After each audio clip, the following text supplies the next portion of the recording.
Hello welcome to our channel నేను సమృద్ధి. ఈరోజు మనతో ప్రముఖ పొలిటికల్ అనలిస్ట్ చిట్టిబాబు గారు వారితో మాట్లాడదాం. నమస్తే సార్. నమస్తే సార్, రోజా విడుదల రజనీని ఏడిపించిన రవి ప్రకాష్ ఆర్టీవీ సర్వేలో ఇద్దరు ఓడిపోతారని చెప్పేసి జోసెన్ చెప్పారు ఆయన. దీని గురించి మీరు ఏం చెప్తారు సార్? గట్టి పోటీని ఎదుర్కొంటుంది రోజా. పోయినసారి లాగా ఈజీ వాక్ ఓవర్ కాదు, గట్టి పోటీ ఎదుర్కొంటుంది. అలాగే విడుదల రజనీ పోటీ ఎదుర్కొంటుంది. ఇవాళ ప్రజలందరూ కూడా mood of the AP, mood of the Andhra Pradesh is for Jagan. Jagan కోసమే ఉంది కదా తప్పితే మూడవది ఏంటి. నేను జగన్ వైఎస్ఆర్సీపీ మెంబర్ని కాదు, అయినా యాజ్ అ ఓటర్ నా స్టడీలో నేను తిరిగింది, నా అనాలిసిస్లో mood of the people is for Jagan. Jagan ఎంతో కొంత చేశాడు. చంద్రబాబు కూటమి ఏమీ చేసిన బాపత కాదు. 14 ఏళ్ళు సీఎంగా ఉన్నాడు చంద్రబాబు. ఈ గత 5 ఏళ్ళు, అంతకుముందు 5 ఏళ్ళు సీఎంగా ఉన్నాడు సపరేట్ ఆంధ్రప్రదేశ్కి. ఈ 14 ఏళ్ళలో అసలు ఆంధ్రప్రదేశ్కి చించి ఉరగబెట్టింది ఏమీ లేదు. అన్ని అబద్ధాలు చెప్పాడు. పోయినసారి కూడా ఇలాగ ఈ ముగ్గురు కలిసి ఒక మేనిఫెస్టో రిలీజ్ చేశారు 2014లో. అందులో ఒక్కటి కూడా నెరవేర్చలేదు. ఇవాళ జగన్ చెప్పిన హామీలో 90% ఫినిష్ చేశాడు. ఏది చెప్పినా చేయగలిగింది చెప్తున్నాడు.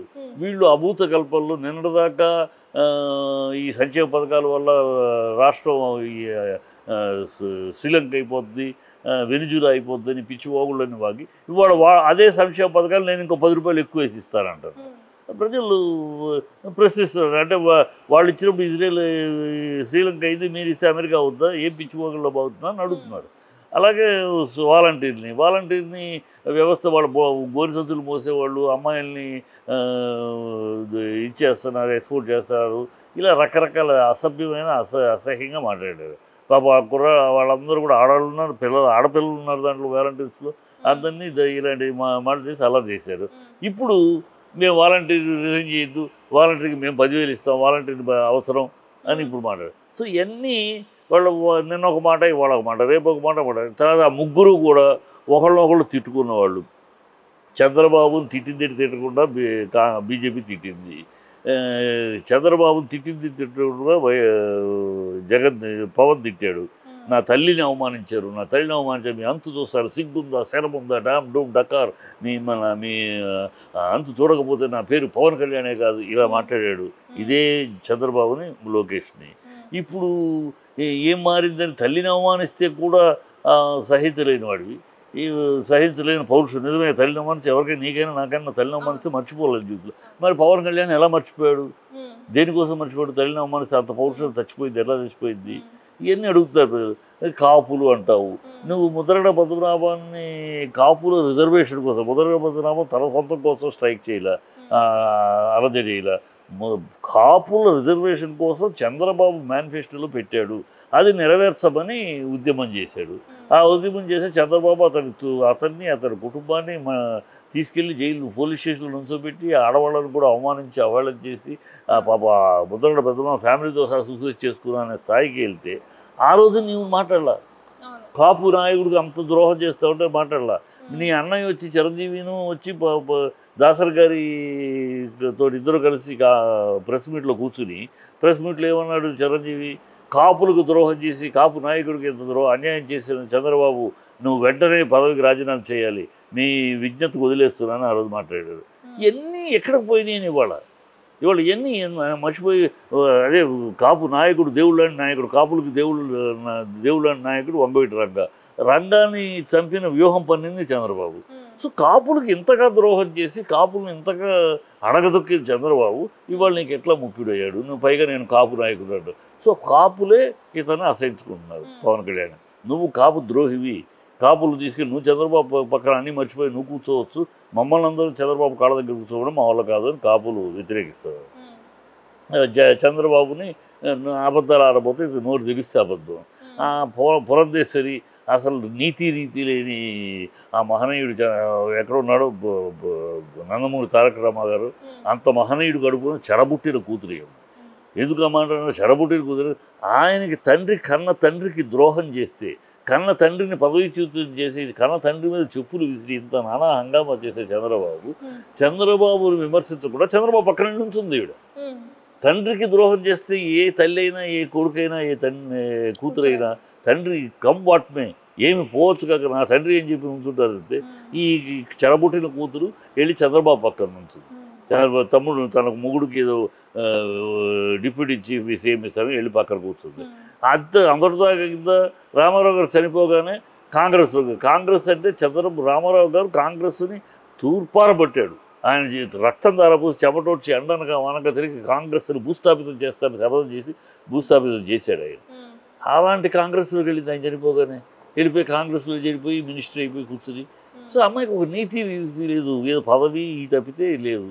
వీళ్ళందరినీ ప్రజలు గమనిస్తున్నారు. ఇవాళ నువ్వు బీజేపీ ప్రెసిడెంట్ అమ్మ పురంధేశ్వరి లేకపోతే చంద్రబాబు సెక్రటరీవా, నువ్వు ఇచ్చిన సీట్లు ఎవరికి? కాంగ్రెస్ నుంచి వచ్చి నువ్వు, కాంగ్రెస్ నుంచి వచ్చిన కిరణ్ కుమార్ రెడ్డి, తెలుగుదేశం వచ్చిన సీఎం రమేష్, తెలుగుదేశం నుంచి వచ్చిన సుజనా గారు, మొత్తం ఈ తెలుగుదేశం కాంగ్రెస్ వచ్చేవాళ్ళు. బీజేపీ నుంచి నిలకడగా ఉన్న ఒక శ్రీనివాసరావు అయితే ఎవరికి ఇచ్చావు నువ్వు? అంత ఏమీ గోల్మాల్ పనులు. చంద్రబాబు పక్కన నువ్వు వెళ్ళిపోయి పదవిలో కూర్చొని బీజేపీ కార్యకర్తలు అందరినీ మోసం చేశావు. అక్కడ పవన్ కళ్యాణ్ తన కార్యకర్తలని తన ఫ్యాన్స్ని మోసం చేశాడు. వాళ్ళందరూ పాపం ఇన్నాళ్ళు పవన్ కళ్యాణ్ సీఎం బాది ఇది నువ్వు గంతులేసి గొంతు తెచ్చుకున్నారు. వాళ్ళందరినీ మోసం చేసి చంద్రబాబు పక్కన చేరేది. ఇది వీళ్ళ ఒక అనైతికమైన ఒక దుర్మార్గమైన అవకాశవాద కూటమి. ఈ కూటమికి చెల్లుచీటి ఇచ్చేసారు ఆల్రెడీ. వినేవాళ్ళు పరిగెత్తచ్చు కానీ ప్రజలు మూడ్ ఆఫ్ ది పీపుల్ ఇవే ఆలోచిస్తున్నారు. వాళ్ళు మేము ముగ్గురు రాష్ట్రం కోసం కలిసామని అంటున్నాడు చంద్రబాబు సిగ్గు లేకుండా. ఏమి రాష్ట్రం కోసం కలిసావయ్యా చెప్పు? నువ్వేమన్నా వైజాగ్ స్టీల్ ప్లాంట్ అమ్మట్లేదని మోడీ దగ్గర హామీ తీసుకున్నావా? లేదు స్పెషల్ స్టేటస్ హామీ ఏమైనా తీసుకున్నావా? లేదు వైజాగ్ రైల్వే జోన్ హామీ ఏమైనా తీసుకున్నావా? లేదు కడప స్టీల్ ప్లాంట్ హామీ ఏమైనా తీసుకున్నావా? లేదు దుగ్గిరాజుపట్నం పోర్టుల గురించి ఏమి హామీ తీసుకున్నావు రాష్ట్రం కోసం? రాష్ట్రం కోసం ఏం తీసుకున్నాం? ఇవన్నీ అవుతాయని, ఈ అవుతాయి జరుగుతాయి అనుకున్నాము. రేపు పొద్దున్నే మేము అనుకున్నాం కానీ జరగలేదు. ఈ డ్రామాలు వద్దు. దమ్ము ఉంటే రేపు పబ్లిక్ మీటింగ్లో మోడీ గారితో ఈ హామీలు ఇప్పించు, అప్పుడు నేను నమ్ముతాం. ఊనే మేము కలిసాము, అవసరం ఉంటుంది, కేంద్ర రాష్ట్ర అవసరం. కేంద్ర రాష్ట్ర అవసరాలు 2018లో ఎందుకు పోయింది మరి నీకు? ఆ రోజు ఎందుకు పోమన్నావు? సో నీకు ఎప్పుడైతే నువ్వు పల్టీలు కొట్టి నువ్వు యూటర్న్లు చేసి నువ్వు ఈయన గోల్మాలు చేస్తావంటే ప్రజలంతా దానికి అంగీకరిస్తున్నారని కూడా పొరపాటు. సో ప్రజల అభిప్రాయం ఇవాళ వీళ్ళ సగం బలం something is better than nothing. ఏమీ చెయ్యని ఈ చంద్రబాబు కూటమి లాంటి సన్నాసి కూటమి కన్నా, ఈ వ్యర్థ కూటమి కన్నా, ఈ పరమ చెత్త కూటమి కన్నా something is better than nothing. ఏదో కొంత చేస్తున్నాడు. పిల్లల పాఠశాలని కానీ, ఇంకోటి కానీ, వైద్యం అని కానీ, something is doing. So is better than all this gang అని చెప్పి ప్రజలు నిశ్చితాభిప్రాయాలు ఉన్నారు. ఆర్జీవీ లెక్క సెట్ చేశారని చెప్పేసి జగన్ గారు చెప్తున్నారు. ఈ విషయంపై మీరు ఏం చెప్తారు సార్? ఇప్పుడు ఆర్జీవీ అది పెద్ద రహస్యమేం కాదమ్మా, ఓపెన్గానే జరిగింది కదా. ఆర్జీవీ వైఎస్ఆర్సీపీ కోసం సినిమాలు తీశాడు. ఆ సినిమాలు తీసినప్పుడు మరి డబ్బులు కావాలి. ఆ డబ్బులు డైరెక్ట్గా కానీ ఇండైరెక్ట్గా కానీ జగన్ ద్వారానే. అంతే తప్పితే జగన్ ద్వారా తప్పితే ఇంకోళ్ళు అంత డబ్బు పెట్టరు కదా పొలిటికల్ సినిమాకి. మామూలు సినిమాకి అయితే సినిమా తీసే ప్రొడ్యూసర్లు ఎవరు ఉండొచ్చు. రెగ్యులర్ ప్రొడ్యూసర్లు ఆ పొలిటికల్ సినిమా రిస్క్ ఎందుకు పెట్టారు? రిస్క్ అది వస్తే రావచ్చు, లేదా మొత్తం జీరో కొట్టుకుపోవచ్చు. కనుక రిస్క్ కనుక, కాకపోతే పార్టీకి ఉపయోగపడుతుంది అనే పాయింట్లో పర్సనల్గా ఉపయోగపడుతుంది, విమర్శలను విమర్శించడానికి ఉపయోగపడుతుంది అనే రీతిలో డబ్బులు ఇన్వెస్ట్ చేశారు. అది ఆర్జీవీకి వచ్చిన డబ్బులు జగన్ అకౌంట్ నుంచి వచ్చినాయా, జగన్ ద్వారా వచ్చినాయా? అవి రేపు టీడీపీ లెక్కలు తెలుస్తుంది. టీడీపీ సినిమాలు తీసింది, ఎవరు డబ్బులు పెట్టారు? టీడీపీ. ఇప్పుడు మనం వివేకం సినిమా తీశారు, ఎవరు డబ్బులు పెట్టారు? వాళ్ళకి ఎవరు డబ్బులు ఇచ్చారు? సో ఇవన్నీ ఉన్న ఆరోపణలు నిందారోపణలు ఒకళ్ళనొకళ్ళు చేసుకుంటానికి ఉపయోగపడుతుంది.